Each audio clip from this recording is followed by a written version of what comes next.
today on Cooking with Jimmy, we're going to be making arroz con gandules and tostones. So we're starting already with the arroz con gandules by heating up the sofrito. We added a little bit of olive oil and we're waiting for all of this to melt down. And the sofrito is a mix that's made out of onion, green pepper, ajo, which is garlic, and of course cilantro. That's what the sofrito is, and it's kind of what gives Puerto Rican food its flavor. That and the sazon, which we're gonna add in a little bit. Now we can see that it's nice and it's melted down.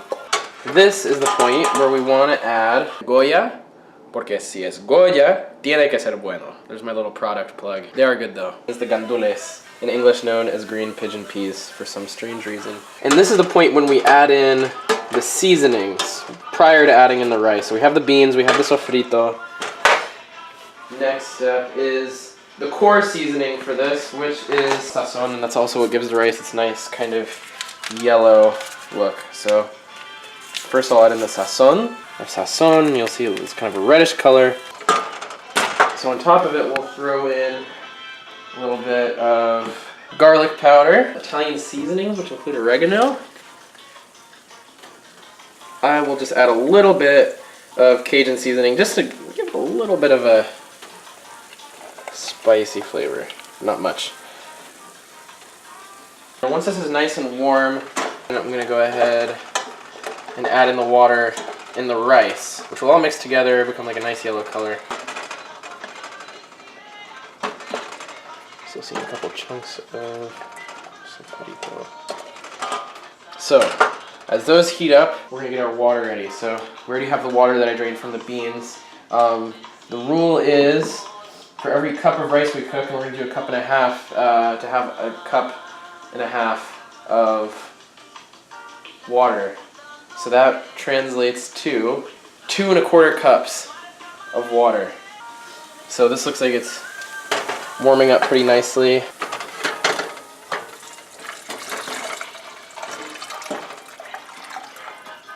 Now, before I throw the rice in there, I'm going to put a little bit of salt, mix it in there, and then, bingo. So, we want to bring that water to a boil. So for the tostones, you can't really use olive oil. The idea is to use canola oil. So we're going to put a sufficient amount of canola oil in here so that we can get all of those plantains in there. I've already sliced them. I tried to kind of slice them at an angle. This is the first step for making the tostones. So I want to make sure they get nice and coated in this canola oil. So we want to make sure they get nice and crispy and delicious. So the next step, we're going to cook them a little bit, and then we're going to take them out, we're going to smush them, and we're going to fry them some more. I want to kind of be scraping the bottom of this so it's not getting stuck to the bottom, or else we'll end up with a lot of pegao. Or as they say in Colombia, cucayo. And we're going to wait for the rice to kind of come up and for most of the water to evaporate to where the rice is right at the level of the water. And then we're going to turn it down to low, pop that lid back on it, and wait a few minutes, and then it'll be good to go. So these guys might be a little bit ripe already, but I'm not going to chance it. They're not very ripe. I'm still going to smush them, and I'm going to do them just like they're tostones. They might be sweet tostones, but I don't want to risk them not being ripe enough and undercooking them, because with green plantains, if they're not ripe and you don't cook them long enough, they can make you sick. So we're going to go ahead and smash the tostones, and I'm going to use this measuring cup because it's really flat. Bam! Look at that. And now they'll fry through a lot easier. The edges don't have to be perfect. They rarely are. Nothing is perfect. Okay, so these are all smushed, so we're ready to throw them back on there and fry them some more so they'll get nice and crispy for us, okay? We're going to turn the heat back up then. This is how the rice should be looking. But of course, we're still going to stir it. The heat is still on, even though it's on low, and we don't want to get pegao at the bottom. Maybe a little pegao. A little pegao is nice, but too much pegao, that would be like burnt rice. Literally means the stuff that's stuck. Now we can check out These guys over here looks like they're frying up pretty nicely. And in a little bit, we'll be able to flip them over. Put on some salsa. It really helps with the ambiance, especially if you're cooking Caribbean food.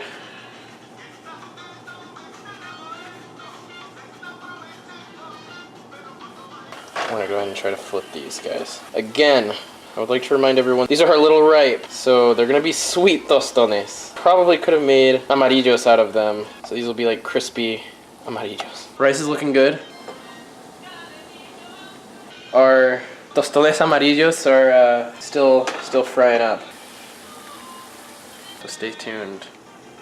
So a quick little explanation. Before I mentioned that like these are kind of like amarillos, but they're kind of like tostones. Well, so the difference between an amarillo and a tostón is that the amarillitos, little yellow guys, is what happens when you fry a ripe plantain. Not like extremely ripe, but you can smell it's like sweet and it's kind of ripe. So I could have probably made this amarillos out of it and it would have been sweet. Tostones are made with unripe green plantains and they're not sweet and they're the ones that you would fry twice. You know, that's why they're nice and crispy and you put a little salt on them. They're not supposed to be sweet. Amarillos you would normally only fry once if they were just like the regular ripe ones. But these, I'm calling it kind of a fusion and we'll see how they taste. Because I'm preparing them like tostones as if they were totally unripe, but they are going to be a little bit sweet. So, arroz con gandules is one of the most traditional Puerto Rican meals that you can have. And look at how that turned out. I think that turned out really nice. We'll see when we taste it. Okay. So, here we have some of our tostones. Ooh.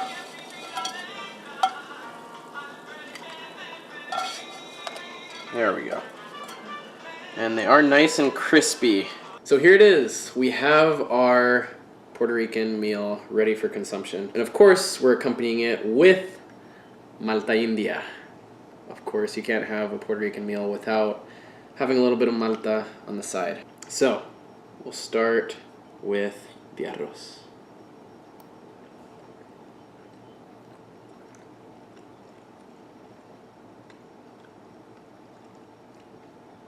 Turned out good. Turned out good. And of course, we will try one of these little nice crispy tostones. Mmm.